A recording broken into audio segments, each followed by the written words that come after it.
Hi guys, Neil at Italia Autos here. Welcome back to another video on my channel. Behind me I have something I've never featured on the channel before, a 3.2 Q4 Brera. What it's in for? Well, it's in for tons of work. The subframe has got to come off, which is actually already off. I've done that already off camera. I've got to renew all the suspension on it, refurbish the subframe, probably going to have to do a little bit of welding to it. So I'm going to crack on with it now. I'm just at the point now where I am going to grind down the subframe.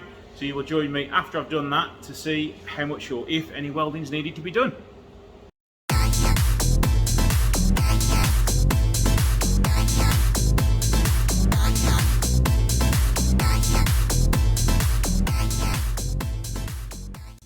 Subframe is now off. I've given most of it a quick rub down just to reveal any more holes, and there aren't any luckily, but there are a few up here, so I'm going to have to do a bit of welding. So I'm going to have to cut out a patch sort of here, along here, and then to there, and then a patch here, probably sort of along there, because the metal here is quite thin. So let's cut that out now. What I'm going to do first is mask the outline up where I'm going to be cutting.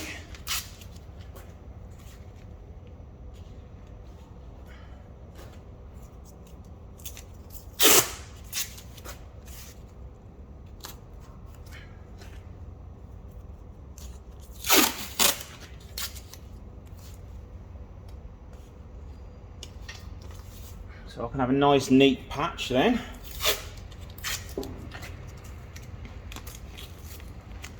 I'm going to cut this one out first, then mask up the second one, because it's going to be quite big.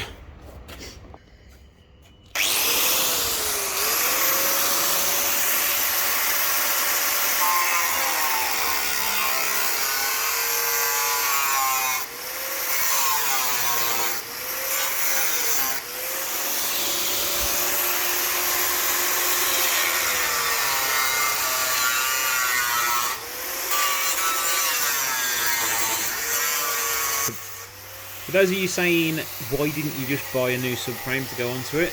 Well, they're very rare. This being a Q4 subframe, it is different to the standard 1.59, 1.9 diesels, 2.2 JTSs. It has to make room for the prop shaft. So they are very impossible to get hold of brand new, and used they're probably £800 plus. So it is worthwhile doing a small bit of welding on these subframes to get them back up into good condition.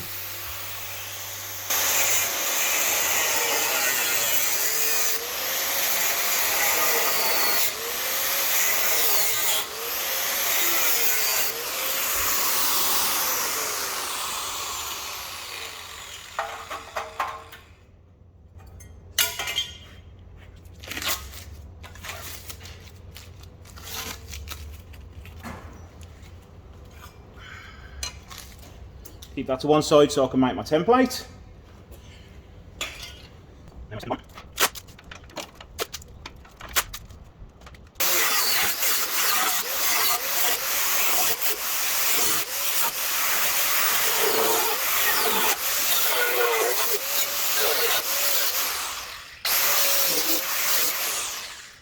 Second one.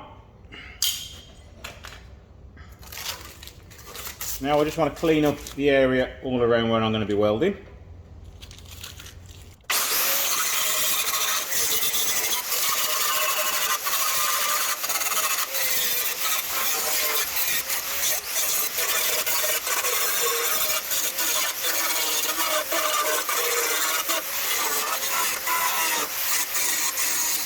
Okay, got a bit of metal which I've just cut to a very rough shape. There's actually a leftover bit from another bit of work I did, so I haven't actually had to do that much cutting. Mask up the size up, just overestimate it by a couple of millimetres. Just so I've got plenty of room and plenty of metal to weld to. To be honest, most of that could probably stay there, but I will put another bit there just to cut it down a bit.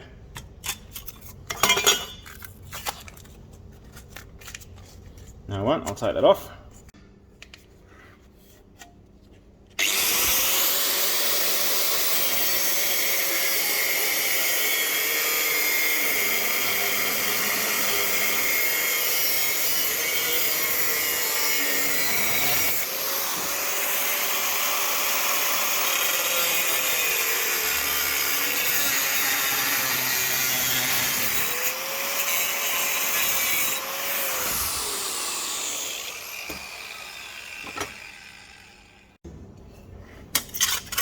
Right, patch ever so slightly oversized. If I do need to trim it down a bit, I can do.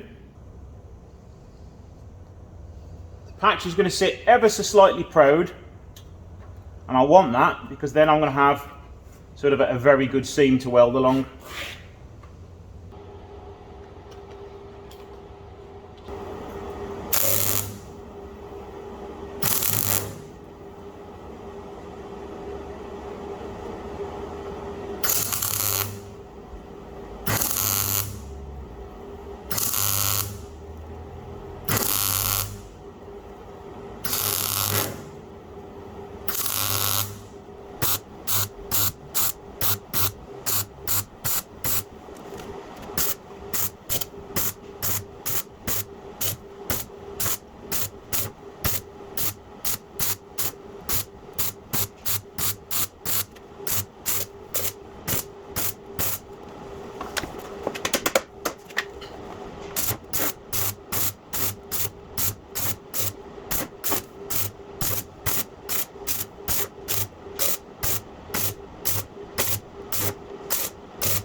There we go, that's done.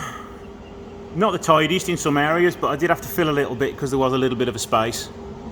So I'm just going to run the grinder past that now and just get rid of some of the high points, and then that's almost ready to go.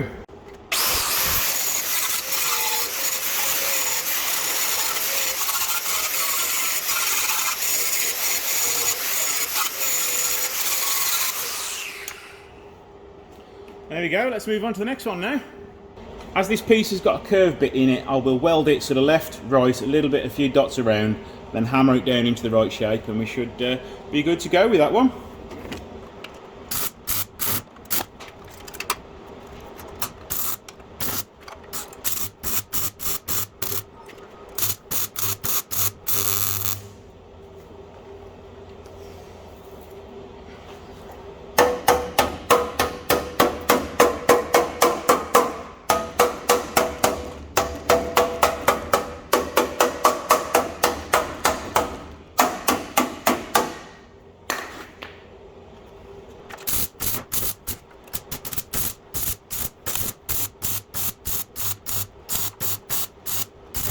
Just going to grind that welded there away so I can get a nice neat edge along that.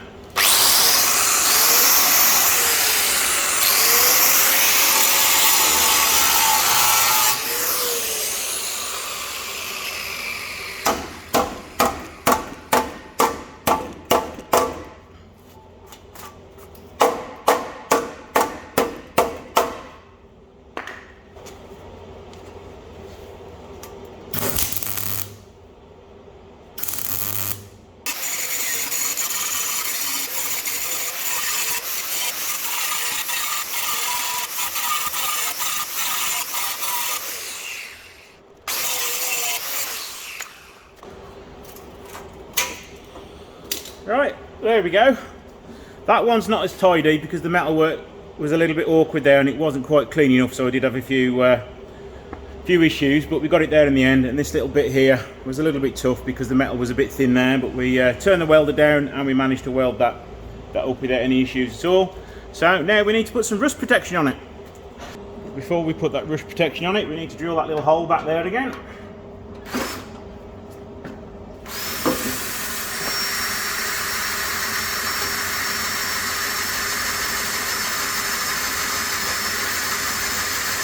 What I'm going to try this time is some Hammerite crust. I've been told it's very good, so I'm going to give it a go on this one and see how good it is.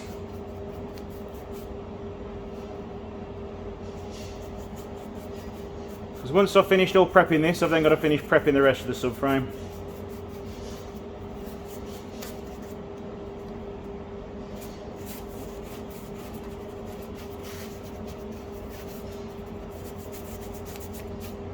Right, so we'll leave that to dry, and you can join me later once the subframe is in a nice coat of primer. So what I'm doing now while I'm waiting for the subframe to dry, I have got a whole host of new suspension parts to fit. Pretty much every single corner, everything is being replaced. I've got new wishbones for the bottom and top, new anti-roll bar links for the front. I've got a new coolant bottle support bracket because the other one has rusted away. I've got the front bumper support brackets. I've got to refurbish the radiator support brackets. I've also got E-back springs to fit, Bilstein shockers, rear anti-roll bar links, and a whole host of different things to do to get this 3.2 Brera back up to its former lovely condition. So I'm just at the point now where I'm going to remove the upper wishbones. I've done a video on this already before, so I will stick a link somewhere in the description below or up above or at the end or something like that. So I'm going to crack on doing these now, and then I will show you when I'm rebuilding the suspension. Now I would normally put this in my spring compressor to get them off, but as I'm going to be sort of guiding you on how to do this if you're doing it at home, I'll be using these, as this is what most guys will have at home.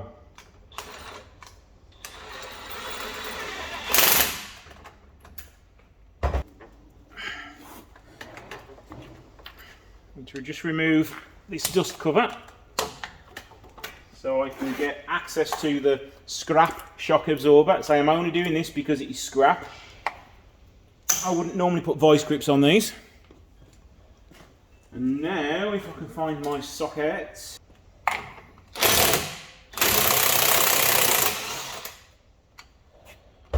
undo the nuts. Do stand the non-pointy end away from it, just in case one of these gives way. Just tap the end off. And there we go, we have got one spring is now loose.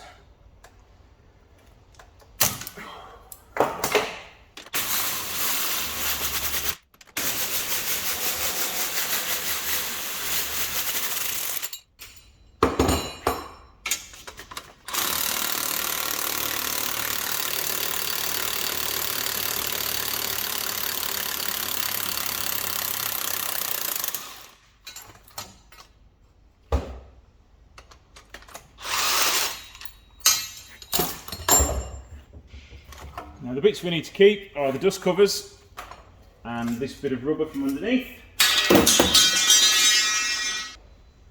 Alright, I'm just going to get this nut off first.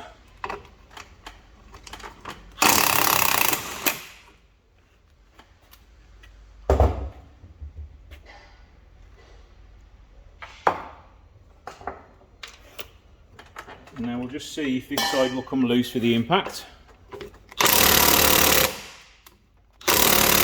Not at the moment. So now we want loads of heat on here just to warm up the aluminium so we can get that bolt loose.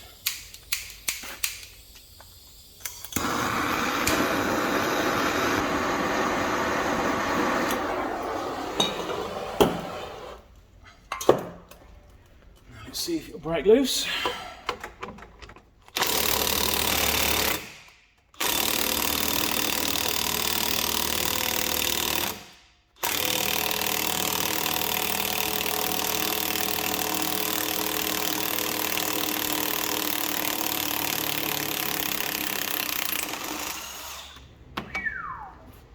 There we go. Now that is going to be rather hot, so don't touch it.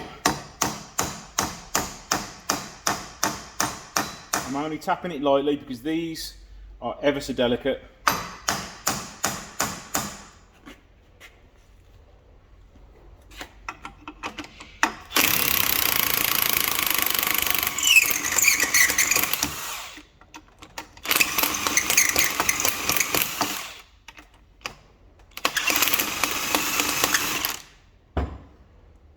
Now a nice amount of lubricant.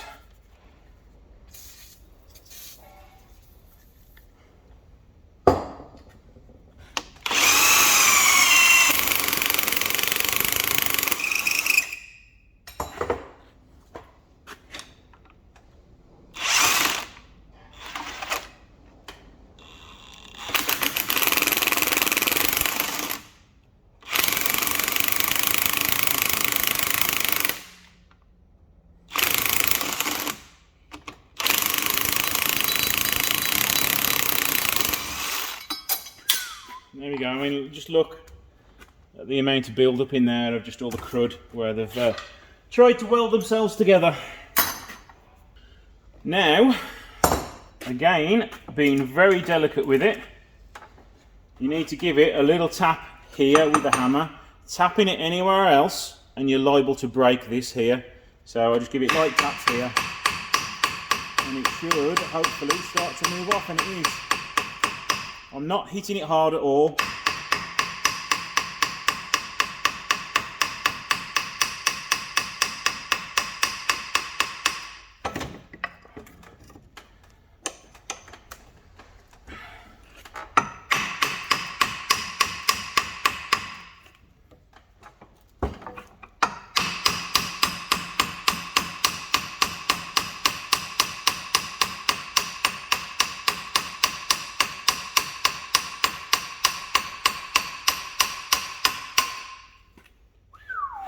Right. Now these are quite expensive to replace. New from a dealer, I don't know what the cost, but used, I think you're about 80 quid each. So be very delicate with these because they can be quite expensive to replace. Now, as you can see, this front shocker is starting to rust just like the rears do that I've done in other videos. Basically, the welds rust away and the shocker will drop. But yeah, good job these were being replaced. Right, rebuild the shocker now. Copious amounts of grease in here just so it goes in nice and easily. I have also cleaned the inside of this out, but I'm going to put some more grease on there as well just to allow me to get it in easier. A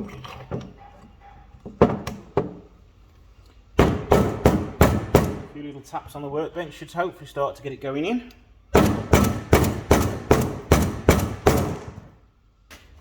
It's gone in a couple of mil, but I need to get it some more, so out comes the hammer.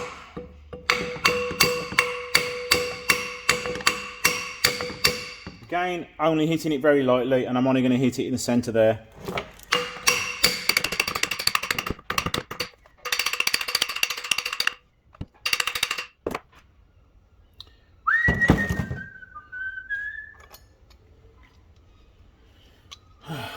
Right.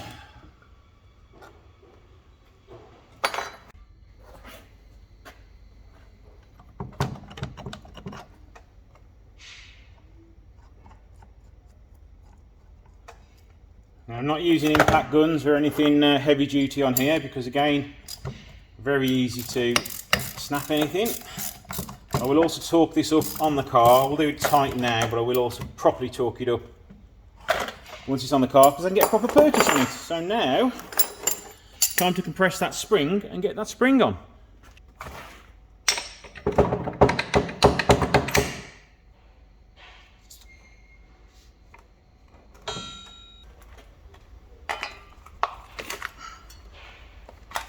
Yeah, these spring protectors are a little bit worn, but they'll be okay.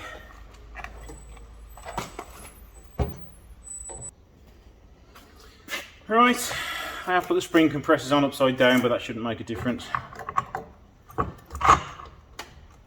Now what I need to do is go and take it to the car and just make sure that I've got this lined up with the holes on the car with the suspension fork pointing the right way.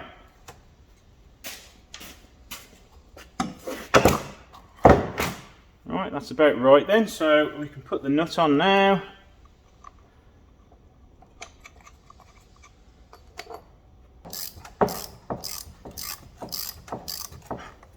You tighten the nut up just using an Allen head and a swan neck spanner.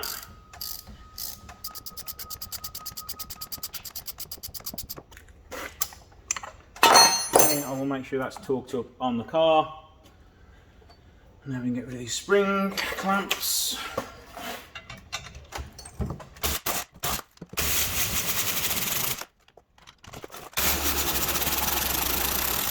So there we go, all done. Just need to give it a wipe over and a clean up to get rid of my dirty grease marks. Get it fitted to the car, torque those two parts up, and that's the suspension done. We're all primed up now. You see that's my terrible attempt at welding down there, and we're all primed up on both sides. So now we need to get my stone chip gun out and start spraying it now.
So now it's time to do the rear shocker. So it's pretty much the same, slightly easier this one is because it's not under as much tension.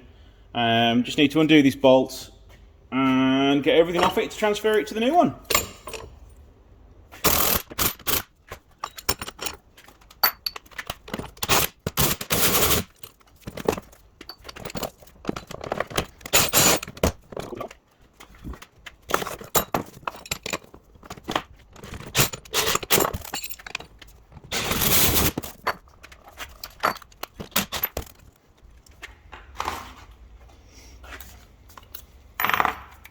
Now, release the spring off.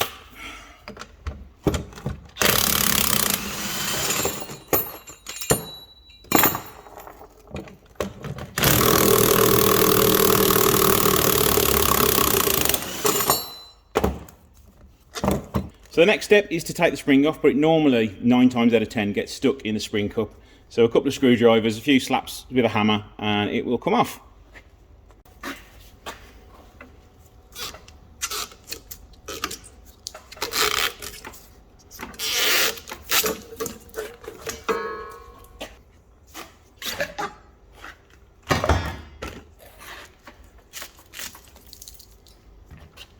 And as you can see, again, this rear shocker wasn't long for this world.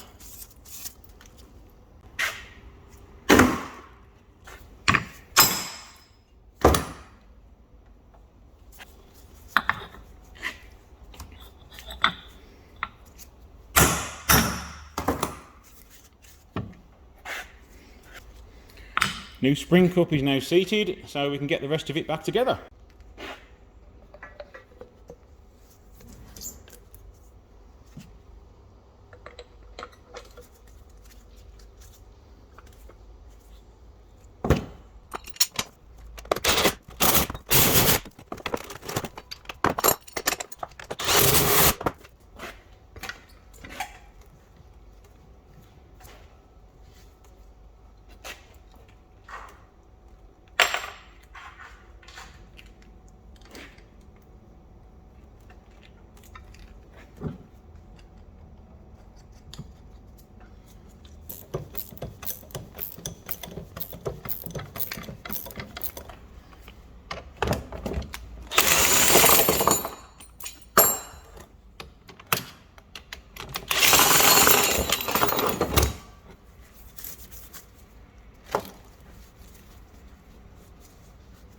There we go, one spring and shocker all back together. Also refurbished one of the rear arms as it was starting to get quite rusty. It did turn out that it was just in the nick of time that it was saved. So that is all blasted and refurbished now, ready to go back on, just waiting for the paint to dry. Oh, right. Well, it's been a long old few days now. It's now off the ramp and parks over there, so I can now go and take it for a test drive and just see if there's anything still knocking around. I'd hope there isn't, but yeah. This is the car all done now. It is going to be going for a repaint now, the customer says, so the bodywork is in quite horrible shape. It has had some paint work done at some point, and literally most of the bodywork is peeling all like that, but yeah, the front end has been painted quite poorly. But the car has only done, I think, 49,000 miles, but it's been a neglected 49,000 miles by the look of it. So let's jump in now and take it for a test drive. Right, so yeah, putting it back together was quite straightforward. The subframe, the front subframe is the worst thing to do, just because of the size of the engine.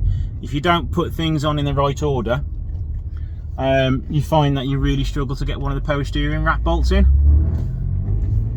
But yeah, we managed to get it all on. It's just cumbersome and hard work. Gear selection's a little bit stiff. So now on the open road, taking a nice leisurely drive. Those that follow the channel and every video I do, they know I'm not a huge fan of the engine in this. I just don't think it's powerful enough for the weight of this car. So let's see if this test drive can convert me to love the Brera 3.2 JTS. Don't think it will. I mean, I literally just had to move my GTV V6 out the way, and as soon as you start it up, you're like, yeah, that's a proper V6. and as soon as you move forwards it just wants to go. This just seems, it's a motorway cruiser. It doesn't have the get up and go or the sportiness to be a sports car, so I definitely wouldn't put it in the sports coupe category because of the weight of the car.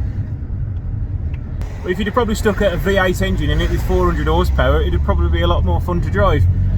But with only the horsepower it's got, I think it's 260. They're not the liveliest of cars, but they are comfortable. They are very well put together.